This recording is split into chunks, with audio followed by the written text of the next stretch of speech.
Bismillah.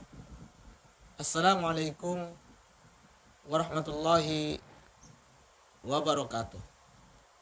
Alhamdulillahirabbil alamin wa bihi nasta'inu ala umurid dunya waddin.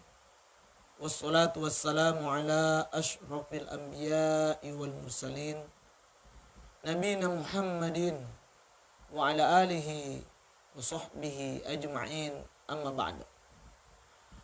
Usikum wa iyaya bitaqwallah faqad fazal muttaqun. Ayyuhal ikhwah wal akhwat, a'azzani Allah wa iyyakum ajma'in. Alhamdulillah, kembali pada pagi yang berbahagia ini kita memuji Allah Subhanahu wa taala atas segala nikmat, pertolongan dan juga hidayahnya sehingga kita bisa bertemu dalam kajian ruqyah syar'iyah kita secara online. Ikhwan wal akhwat dan teman-teman semuanya, pada pagi yang berbahagia ini kita akan mengkaji satu tema, yaitu mengenal 50 ciri-ciri gangguan jin dan sihir. Mengapa penting kita membahas tema ini? Ya, karena dengan kita mengetahui ciri-ciri dari gangguan jin dan sihir ini, ya, maka kita akan lebih mudah untuk melakukan terapi ruqyah, baik secara mandiri maupun juga meminta terapi kepada peruqyah-peruqyah yang terdekat. Nah, 50 ciri ini bisa didapatkan nanti dalam gangguan saat sadar atau terbangun, ya, maupun gangguan-gangguan yang terjadi pada saat tidur. Begitu juga ada gangguan pada saat ibadah, ya, dan gangguan terhadap fisik. Ya. Nah, ikhwan wal akhwat yang dimuliakan Allah Subhanahu wa taala, ya. Sebelum kita melakukan ruqyah mandiri, kita akan meluangkan waktu untuk menganalisa diri kita. Apakah dalam tubuh kita ada gangguan jin atau memang penyakit medis belaka. Kita perlu untuk mengecek. Ya, misalnya ada orang selalu sakit, setiap bulan sakit, ya, atau sakitnya tidak kunjung hilang, sembuh 1-2 hari, sering sakit lagi, kambuh lagi, ya. Nah, ini kita perlu cek apakah ini bagian dari gangguan jin, ya, atau sihir, ya, ya, gangguan jin dan sihir, ataukah ini adalah penyakit medis belaka.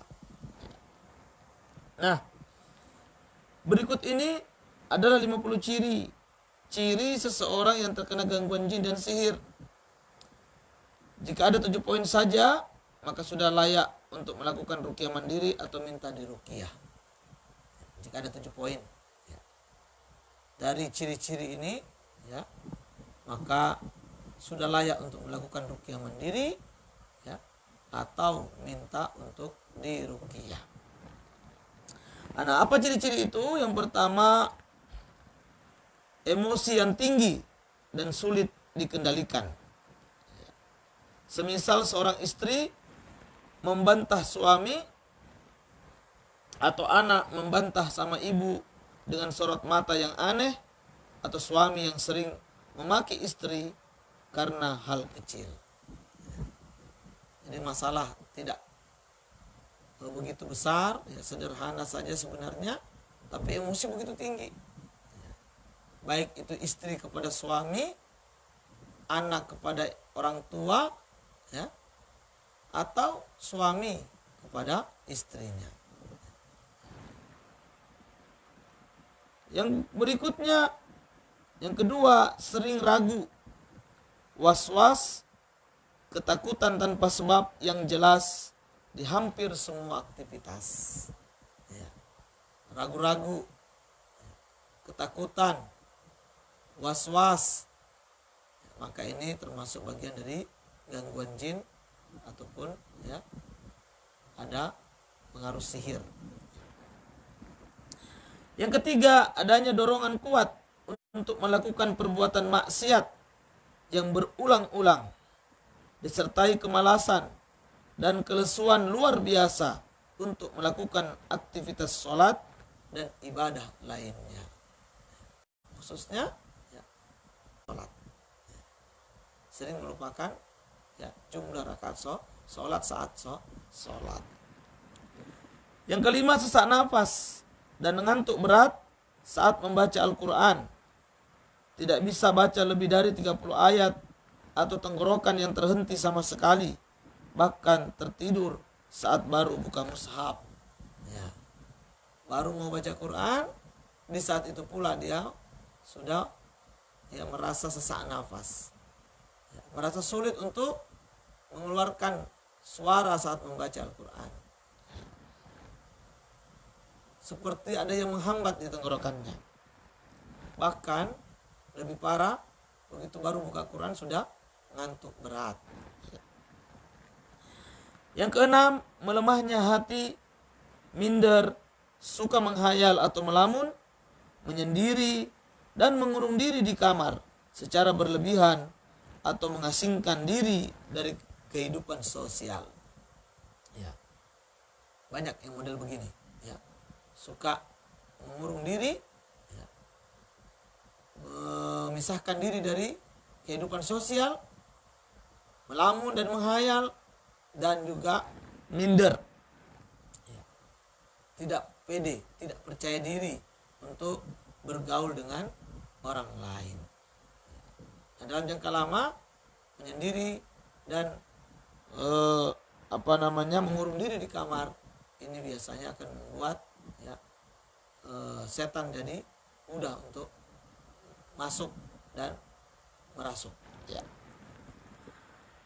Yang berikutnya, yang ketujuh, cepat lesu dan merasa capek, juga ngantuk saat dalam aktivitas kerja. Badannya terasa lesu, mudah lelah ya, dalam setiap aktivitas kerja, bahkan sering ngantuk saja, bawaannya ngantuk saja, lelah saja, tidak semangat. Ya. Yang kedelapan, sulit konsentrasi atau fokus pada sebuah tujuan, sering gagal dan terganggu pikiran. Disebut dengan istilah sekarang itu gagal fokus, sulit konsentrasi, sulit memahami informasi yang ada. Ya. Baru saja disampaikan sudah lupa lagi. Ya.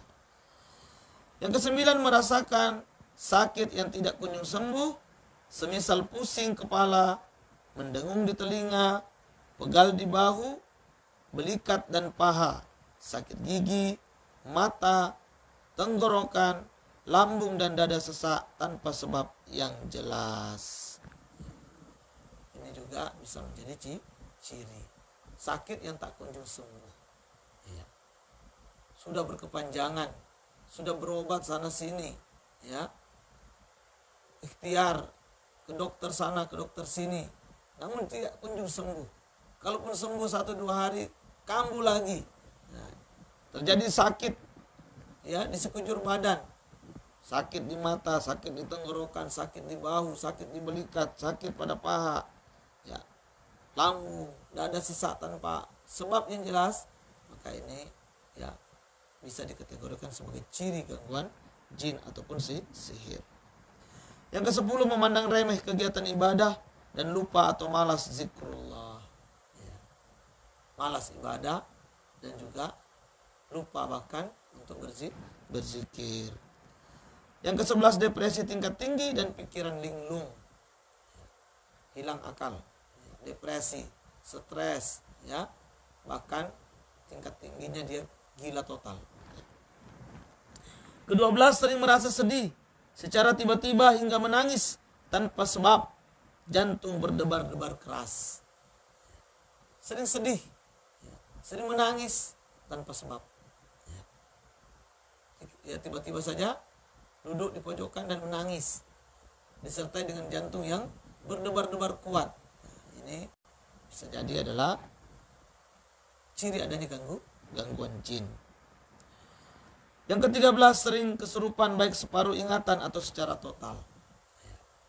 Kalau ada orang sering kesurupan, ya, baik ya kesurupan yang sebagian saja tidak total, ya, dia tidak kehilangan akal secara total, atau dia dalam kondisi masih setengah sadar dan setengah terasuk, maka ya, ini jelas gangguan jin. Ada yang total, bahkan tidak tahu apa-apa sama sekali. Ya. Kalau ditanya, kamu tadi kenapa nggak ingat sama sekali? Ya. Ini berarti dia sedang gangguan jin. Mendengar bisikan memanggil namanya sendiri, merasa ada yang mengajak bicara, mendengar bisikan menyuruh sesuatu kejahatan, semisal membunuh, memperkosa, memukul, meloncat dari tempat yang tinggi, adalah ciri juga gangguan. Yang ke-15, paranoid dan cemas, merasa bersalah terus, mengejar dan mengancam akan membunuh. Diliputi paranoid, ketakutan yang luar biasa, kecemasan yang tidak mendasar, seperti selalu merasa bersalah, salah terus, ya, merasa ada yang mengikuti, merasa ada yang mengejar, ya, merasa ada yang mengancam dan atau akan membunuh. Nah, ini semua adalah ciri-ciri juga dari gangguan jin. Yang ke-16, sering mencium sering mencium bau-bauan wangi, bau kembang atau dupa, bau anyir atau busuk, ya, bau bangkai yang tidak terlihat sumber baunya. Ada bau tapi tidak terlihat di mana sumbernya, ya. Dan baunya ini bau anyir, ya, bau bangkai lah, ya, atau bau kembang lah, atau bau dupa lah, ya, atau bau wangi yang tidak biasa, ya, maka ini juga termasuk ciri-ciri dari adanya gangguan jin ataupun sihir. Yang ke-17, pusing berlebih, vertigo, dan melihat benda-benda seakan bergerak, berputar, terbalik, miring, dan lain sebagainya. Vertigo akut, ya, vertigo berat bisa jadi juga gangguan jin. Ya. Melihat benda-benda di sekitar berputar, bergerak, ya, miring lah, terbalik lah, ya, kayak ini ya bisa menjadi ciri dari adanya gangguan jin. 18, sering melakukan tindakan-tindakan aneh tanpa disadari atau di luar kendali, atau seperti ada yang mengendalikan dan tidak bisa menahan dalam kondisi sadar sekalipun. Ya. Ada hal-hal aneh yang terjadi pada dirinya. Ya. Ada perilaku-perilaku yang aneh, ya, yang terjadi begitu saja, ya, di luar kendali, ya, bahkan di saat sadar sekalipun dia tidak mampu mengendalikan. 19, memiliki kemampuan supranatural, semisal tiba-tiba dapat meramal, menerawang, membaca pikiran orang lain, atau mengetahui peristiwa yang akan terjadi. Nah, ini juga bisa menjadi ciri bahwa ada gangguan jin pada seseorang manakala dia tiba-tiba mampu menerawang orang, mampu meramal, mampu membaca pikiran, ya, bahkan mampu membaca masa depan. Yang ke-20, melihat atau merasakan keberadaan makhluk halus baik sekilas atau jelas. Ya. Seolah-olah dia merasa bisa melihat adanya makhluk halus atau merasakan, oh sampai saya kayaknya ada sesuatu nih Pak Ustaz, ya. Ada yang lain yang mendampingi saya, ya. Maka ini adalah bagian dari gangguan. Yang ke-21, rasa sakit di salah satu anggota badan yang tidak terdeteksi dokter. Rasa sakit di salah satu anggota badan yang tidak terdeteksi dokter. Ya, artinya apa? Tidak terdeteksi medis. Atau sakit menaun yang tidak ditemukan solusinya dalam dunia medis. Ya. Sakit di salah satu anggota tubuh, ya, atau sakit yang sudah menahun tapi tidak ada solusi secara medis. Ya. Waktu dicek tidak ada. Tidak ditemukan penyakit, namun sakit di salah satu anggota badan tertentu, ya, ataupun dia sakit sudah menahun tapi tak kunjung sembuh, ya setelah berobat medis sekian lama. Ke-22 sering tertawa sendiri, semisal melihat makhluk lucu yang tidak dilihat oleh orang lain. Ya, ini juga bisa menjadi ciri. Ya, dia sering tertawa. Kenapa? Karena dia melihat sesuatu yang membuat dia terasa lucu, tapi orang lain tidak melihatnya. Yang ke-23 susah tidur, insomnia, gelisah, cemas dan sering terbangun di malam hari. Dalam kondisi akut biasanya baru bisa tidur jam 3 pagi atau tidak tidur sama sekali berhari-hari. Ini juga bagian dari gangguan, ciri gangguan jin. Sulit sekali tidur, gelisah, sering terbangun, dan bahkan ya sering kali tidurnya itu di waktu menjelang subuh atau bahkan tidak tidur sama sekali. Yang ke-24 susah bangun dan banyak tidur sehingga tidak bisa melakukan ibadah dan aktivitas yang diinginkan. Malas untuk bangkit dari tempat tidur. Bahkan hampir sebagian besar waktunya itu habis untuk tidur dan untuk bermalas-malasan, sehingga tidak ada aktivitas yang dikerjakan baik yang bersifat ibadah kepada Allah maupun aktivitas-aktivitas yang lain. Yang ke-25 tindihan, mimpi seakan-akan dihimpit benda yang berat dan sulit untuk melepaskan diri dari himpitan tersebut, atau mimpi melihat sesuatu yang mengancam dan menakutkan seperti ingin berteriak minta tolong namun mulut seperti terkunci. Ya. Ketindihan, di mana suatu keadaan ya seseorang merasa seperti ditimpa sesuatu benda yang besar, ya, lalu ia tidak bisa bergerak, tidak bisa berkata-kata, dan juga tidak bisa berteriak sama sekali. Nah, ini banyak yang mengalami, ya, bisa jadi ini gangguan jin, ya, maka silakan untuk mencoba menjaga zikir-zikir yang perlu dijaga sebelum tidur. Ini 25 ciri pertama yang bisa kita bahas pada kesempatan pagi ini. Insyaallah pada pertemuan selanjutnya kita akan bahas 25 ciri yang lainnya. Nah, dari 25 ciri ini, jika sudah ada 7 saja, ikhwanul akhwat dan teman-teman semuanya, maka itu sudah layak Anda untuk melakukan ruqyah mandiri. Minimal ruqyah pada pagi hari, pada subuh, ataupun pada sore hari pada asar. Ya.